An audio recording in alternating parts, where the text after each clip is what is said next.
mo, akbay naman. Kiss. Paano ang sabi ko? Kasi po, walang binild na relationship. Tuwan-tuwa ho ako dun sa mga nagpupunta sa McDonald's, magka-holding hands.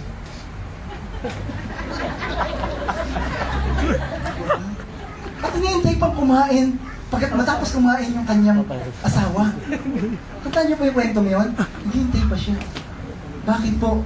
Para mapagkatapos niya, yung pustisin niya. Kaya naman. Sweet. Ay po ba? Kasi love.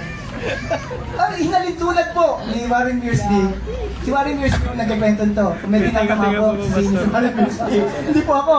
Nabasa ko nagbabasa po ako ng komentary ni Warren Wiersbe para mas may large tayo dahil magaling pong teacher din to. Tingnan natin, hindi po ba?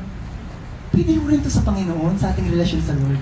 So kita natin, this is not condemnation, this is a correction. Kinakamusta ni Lord nga yung love natin. Ang maganda po, ang Panginoon, pag nagsasabi sa iyo, medyo ito yung hindi ko gusto, meron siyang gagawin, sasabihin sa iyong paraan para maibalik mo yung hindi niya gusto mo yun. Amen? All Scripture is given to, di ba? To prove, to reprove, and to correct, and to teach us. Remember? 1 Timothy 3:16? O 2 Timothy 3:16, if I'm mistaken. Binigyan daw yung scriptures, yung Biblia, para sabihin sa iyo, ito yung mali mo. Sabihin sa iyo, dahil mali ka dito, ito yung dapat mong gawin. At pangatlo, ito na yung tutuloy-tuloy mong gawin para hindi ka na uli mawala. Amen? Sa Timothy 3:16 po yun. The Lord Jesus provided an answer to us, to their love problem for Him. First love. Sabi rito, first love can be restored if we follow the 3 instructions Christ gave. And what are these instructions? Verse 5. Revelations 2 verse 5. Remember the height from which you have fallen. Repent and do the things you did at first. If you do not repent, I will come to you and remove your lampstand for its place. Number 1, the first letter R is remember. Remember o alalahanin mo. Literally means keep on remembering. Yung word po na ginamit dito ay, sabi na, patuloy mong isipin. Huwag kang tumigil sa kaiisip. Yung mga bagay na ginagawa mo para sa Kanya. At dati mong ginagawa nung in love ka pa. Amen? What we have lost, remember what we have lost and cultivate a desire to regain that close communion once again. Yung appetite of prayer mo, kumusta na? Amen? Hindi ka naman sinasabi, Lord, na mag-pray ka ng 3 oras at sabi niya, kailangan 3 oras. Wala pong ganun nakasulat sa Biblia. Pwedeng nag-pray ka lang ng 10 segundo. Pero yung communication mo at saka yung first love mo, o yung pag-ibig mo at saka pag-uusap niyo ay nandun, hindi yung 3 oras hinihintay mo. 3 oras na ba? Tagal pa. Hallelujah, hallelujah, hallelujah, hallelujah. 2 oras lang. Hallelujah, hallelujah. Okay, 5 minutes na lang. Sige, hallelujah. Bali, wala rin. Nakukuha niyo po ako? Hallelujah, hallelujah. Ritual. Ang pinag-usapan natin, hindi oras, hindi haba. Yung intimacy. Yung appetite, yung desire na gusto mong makausap si Lord. Kaya nga sabi ng Bible, pray without ceasing. Ibig sabihin, no, kahit nasaan ka, ano ginagawa mo, nagpe-pray ka. Kung nagda-drive ka, huwag ka lang pipikit. Amen? Huwag ka lang pipikit. Yan ang sinasabi. O naglalakad ka, huwag kang pipikit, mauuntog ka sa poste. May nangyari na akong ganyan. Bible reading mo, kailangan 10 chapters a day. Sinabi kasi ni Pastor, kailangan 5 chapters. Hindi ako makakatugtog, hindi ako makakakanta. Kasi pag wala akong soap na 3, ay pag ganun ang ginawa mo, hindi na po yun. Hindi po remembering yun. Dati, wala namang pinagsasabi sa yung ganun. Buong chapter ng Book of Acts, binasa mo, ilang oras lang. Kahit engross ka. Yun po yung sinasabi sa atin, bakit di natin balikan yun? Amen? Hindi ko naman kayo kinakuman po na basahin natin isang buong chapter, isang buong book a day. Pero nakakatulong po yun. At yung mga nagbabasa nun, yun po yung mga in love talaga. Pero po mga in love dito, amen? Palakpakan natin ang Panginoon. Ito po, nakuha kong insight dun sa isang binabasa ko na commentary dun sa internet. The loss of first love is not an instant thing. It happens gradually. Yung first love natin, yung pong pagbabasa ng Bible, dati kung magbasa ka ng Bible ay ganito, talaga namang bukas na bukas yung mata mo, ganun pa lang sasabi ni Lord. Hindi po biglang kinakabukasan nyo nawala. ito po yung unti-unti. Hindi natin napupuna, wala na sa atin, hindi tayo nagpe-pray. Amen? At marami po yung mga natalikod sa Panginoon. Talaga yung hindi lang nawala ang first love, nawala sa Panginoon. Hindi po nangyari yun ng 2 oras, o 2 araw, o 2 linggo, o 2 buwan. Nagsimula po ito at ito po'y nag-ugat na nag-ugat. Una, nalimutan niya. Unang-unang gagawin niyan, malilimutan magbasa ng Biblia. Wala na siyang oras sa Biblia. Busy. Pangalawa, nagpe-pray pa rin ho yan. Amen? Nasa fellowship pa rin yan. Ito ho, hindi ko sinasabi na meron dito nito. Experience ko po ito mismo. Ang susunod niyan, nasa fellowship, hindi na po nagpe-pray ng umaga. Amen? Hindi ko nasabi yung 3 times tayo mag-day. Oh, wala na siya talagang time na oras ipag-pray o mag-pray. Susunod niya, nagpe-pray na lang sa pagkain. Lord, bless this food, Lord. And then susunod yan, mawawala na yung pagpe-pray lang pag magkakain. Amen? Susunod yan, mawawala na ho sa fellowship. Susunod yan, dahil mawawala muna sa small group, sa mga Bible study. Susunod yan, mawawala ho sa fellowship. Matagal. Susunod yan, makikita mo na lang na hindi mo na siya makikita. Hindi mo siya makikita at makikita mo, wala na siya dito. O wala na siya sa fellowship. Maganda kung nandun sa ibang fellowship at nagpapatuloy. Ang mahirap po, wala na. At pag nakita mo, ayaw magpakita. Ito ba? Sinasabi ko ho to, hindi dahil meron dito nito. Personal experience ko yun. Nangyari ho sa akin yung purihin ng Diyos, sabi sa akin ng misis ko. Hindi tayo pwedeng ganito. Amen? Ang church ho namin pinaglilingkuran kasi sa Manila Pastor Mon Banta. Umalis po kami dito. Doon. Umuwi kami rito. Nakagkaroon kami bahay sa Bacoor. Ilang linggo rin po kami na hindi nag-church. Sabi ng misis ko sa akin, ako medyo nakakampante na Wala na yung first love Nag-work na ho ako noon sa isang, hindi pa ho sa Thomas Cook. Sa akin, hindi tayo pwedeng ganito. Buti na lang yung misis ko. Nakinig ako. At bumalik po ulit. Nakuha niyo, and then we started to remember. We remember. Ang problema po, yung nag-remember na hindi pinuntahan, ang susunod ko kasi is repent. Huwag mo namang i-remember, ganito kami noon Ganito kami noon, meron po kami kaibigan ganun. Natatandaan ko pa yung noon tayo, paano tayo mag-pray? Kung hanggang doon ka lang sa remember at walang repentance, malaking problema. Repentance means change our minds. Minds na ito yung dati kong ginagawa. Hindi ko na ito ginagawa ngayon. Bakit hindi ko balikan? Amen? Correction po ito ng Panginoon sa ating lahat. Amen? And confess our sins to the Lord. Sabi sa 1 John 1:9, sino nakakaalam niyang verse na yan? Sa ulado ko po yan. Dapat sa uluhin natin. If you confess your sin, He is faithful and just to forgive our sin and to cleanse us from all unrighteousness. Anong gagawin mo? Confess it. We confess, Lord, sorry. Nineglect namin ang church, ang fellowship. Hebrews 10:25 says, not forsaking the assembling of ourselves together as the manner of some is. Wala na yung first love kasi. But, sabi rito, do it as often. Why? Because you see the day approaching. The Lord is coming soon. Kung nagsusulat ka, sulat mo, Hebrews 10:25. Remember, repent. Sabi natin, remember? Next, repent. Repent means change our minds. Talikod. Amen? 300, 180. Hindi 360, 360 is, ano yan bro? 360, ganyan, dito ba? At marami sa atin, ganun ang ganun. Ilong-ilo na. Nahilo ko 180, ibig sabihin, dito yung, dati mong, nung love na love mo si Lord, dito ka. Ay nangyari sa iyo, medyo nalilihis ka, nandito ka ngayon. Palayo sa Lord. Ang sabi ng Lord, repent. Diretso ka doon. Balikan mo yung dati mong nilalakaran. Amen? Palakpakan natin ang Lord. And confess our sin. Take note. May Alzheimer si Lord sa mga kasalanan natin pagiging natin ng confession. Palakpakan natin muli si Lord. Next! Repeat. Ano yung 3 R? Amen? This came from Warren Wiersbe. Nakita ko, wow, share ko nga sa church to. Remember me. Hindi mo natin remember. Repent. Repeat. Ang galing tandaan. Ano yung una? Remember. Pangalawa? Repent. Triple R. Amen? We suggest restoring the original fellowship that was broken by our sin and neglect. Ano pong naglalayo sa atin? Sa Diyos? Ang Diyos po hindi lumalayo sa atin. Tayo po, ang naglalayo ay yung kasalanan. At naging conscious tayo sa kasalanan. Kung nagiging conscious kayo sa kapatawaran ng Panginoon, yung kasalanan na yan, hindi yan ang maglalayo sa atin kasi napapatawad yan. Amen? Alam ko, minsan nagkakamali tayo. Amen? Pero maganda nun, hindi ka conscious nun sa kasalanan na yan, conscious ka sa kapatawaran ng Lord. Dahil pinatawad ka niya, ibig sabihin, kakalimutan niya yon, magpatuloy ka. Maganda kung ano yung dati natin ginagawa, na nung tayo malapit sa Lord, ipagpatuloy natin. Ngayon ho, siguro mamaya marami yung buko ng yung Biblia nila at babasahin. Magsisimula sa Gospel of John o sa Gospel of Matthew, saan mo man gustong simulan. Amen? Wala lang yung magaganon. Lord, anong message mo? Diba yung mga ganon? Huwag daw ganon, di uso yun sa mga Christian. Meron po sistema ang pagbabasa ng Biblia. Kung paano ka nagbabasa ng comics noon.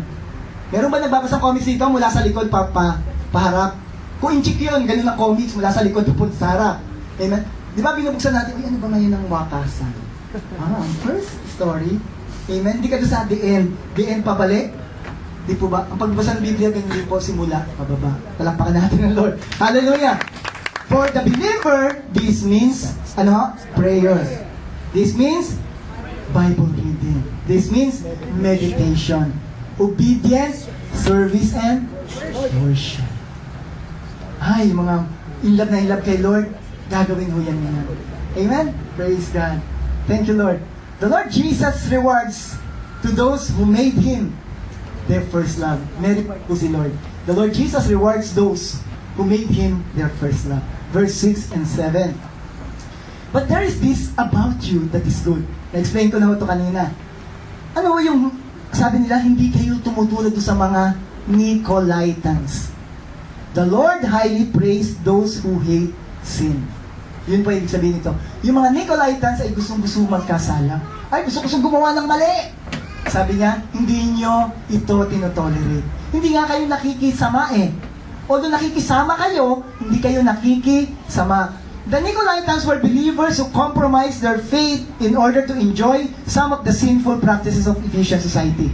Ano po ba yung nasa Ephesian society? Take note. Nandito po sa notes ko lang. Hindi ko na nilagay dyan. Ito po. Yung ano ng Ephesian society? Dito. Bumalik. Ayan.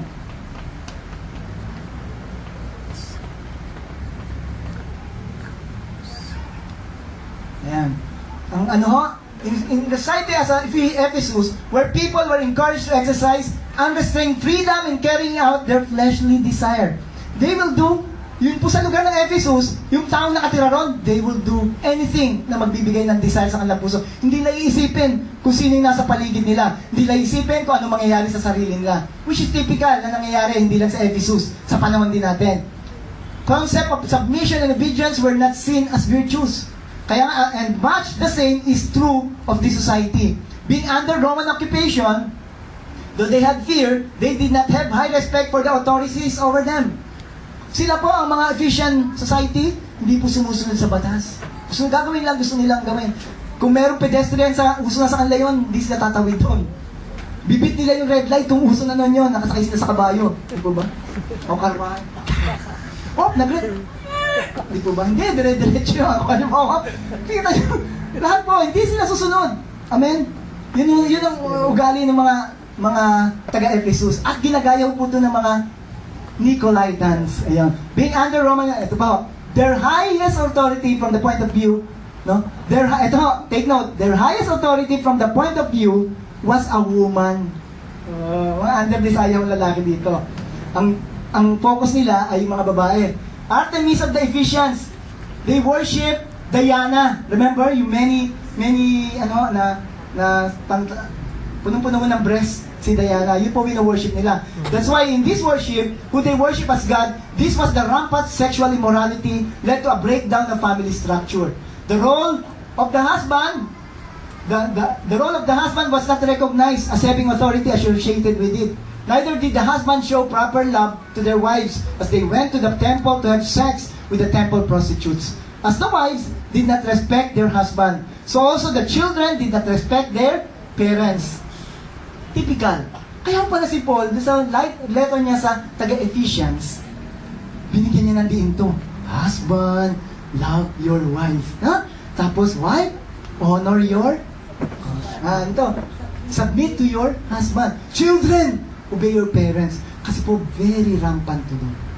At sabi niya, kayong mga taga-church, sinunod nyo yung sinasabi ko. Kaya sabi ni Paul, sabi ng Panginoon, talagang hindi kayo nakisama dyan sa mga grupong yan ng mga Nicolaitans. Praise God. At dito po, hindi tayo mga Nicolaitans, amen? Kino-comment kayo ni Lord. You want to be victorious? Sabi ho rito, anyone who is willing to hear should listen to the Spirit and understand what the Spirit is saying to the churches. So you want to be victorious in Christian life? The key is listen to the Holy Spirit. He will guide you. Yung led by the Holy Spirit means is siya ang nagagabay sa'yo. Siya ang nagmumove sa'yo. Yung filled by the Holy Spirit means hindi ka pinupuno na nakikisay ka. Amen? Manifestation lang minsan yung nangyayari sa inyo. Ang tunay na lead na filled by the Holy Spirit is pinupuno ka niya ng guidance. Pinupuno ka niya ng power to do this victorious Christian life. Kung gusto mo yon, itong binigay na nasagot ng Panginoon. Listen to the Holy Spirit. And the word listen here denotes obedience. Those who listen and obey the Spirit are obedient and victorious Christian and will eat from the tree of life in the paradise of God. Remember? Ano po kakainin natin doon? Tree of life. Ano po yung kinain ni Adam and Eve? Tree of knowledge and good and evil. Pinagbawal po ba kay Adam and Eve kumain sa tree of life? Sabi ng Diyos, you can eat all the fruit, including tree of life, but not this one. The tree of knowledge of good and evil. Hindi po pinakain yun. That's why, nung kinain po yun ni Adam and Eve, ano po ginawa ng Diyos sa tree of life? Pinabantayan sa anghel na baka makakain pa sila at hahaba pa ang kanilang buhay. Dahil sa pagkain ng tree of life, dun po umahaba ang buhay. Kaya nga po, ilang taon namatay si Adam and Eve. Ito sa kuro-kuro na ng mga ilang Bible scholars. Dahil po sa mga nakain nila doon sa tree of life, nag-cause ng mahabang buhay. Ang maganda po rito, yun daw po na nasa first love mo. O nawala man, kalimutan na natin yung pagkawala mo. Ang maganda, i-remember mo, i-repent mo, i-repeat mo, babalik ka dun sa first love mo. This 2011, ang pangako, you will be victorious. Mga Nike kayo. Amen? You will be victorious and you will eat in paradise. Ano kakainin? The tree of life. You will experience the good life in paradise. Ang good thing pa ho, while on earth, we'll continue to experience this good life kasi meron tayong close fellowship sa Lord. Meron po ba tayong natutunan ngayong araw nito? Amen? Because ang gusto ni Lord, we need to love Him more. Love God more this 2011. Hindi ko sinasabi na yung pag-ibig natin last year ay kulang pa. Maaaring sapat na yung, kung sapat na yung ginagawa mo ngayon sa Panginoon, huwag mo na lang pababain, i-maintain mo. Kaya po, wala pong love na nag-maintain lang. Ang love po'y laging pataas ng pataas. Pa-close ang pa-close. Sabi nga ng kanta, the more I get to know you, the more I fall in love. The more I sing your praises, the more I fall in love. Alam niyo po yung kantang yun? You are my Jesus, my Jesus. I fall more in love with you. As I walk with you closer, the more I fall in love with you. Kapatid, ang desisyon na sa atin yun. Kasi nga, kung meron kang pandinig, sabi po dito, balikan mo natin yun. Anyone who is willing to hear. Message sa'yo, gusto mapakinggan ni Lord. Ang sagot, nasa iyo. Willing ka bang pakinggan ang message mo? Willing ka ba na magpabago sa Panginoon? Sa Holy Spirit? Sabi dito, listen to the Holy Spirit. Ako po nagsasalita ngayon pero ginagayad po tayo ng Holy Spirit. Remember, I pray, Holy Spirit, guide us as we have this study. Nandito po ang Holy Spirit ngayon. At ang decision, nasa iyo. Why not this 2010? Lord, 2011, Lord, I will love you more. I will treasure you more. I will love the things of God more. Kung meron akong pagkakamali last year, kakalimutan mo ito, hiningi ko ng tawad. And this year, Lord, hindi ko to New Year's resolution, but it's more on gusto kong mag-commit sa'yo deeply. Are you blessed, church? Amen. May natutunan ba tayo, church? Let's all stand up and we will pray.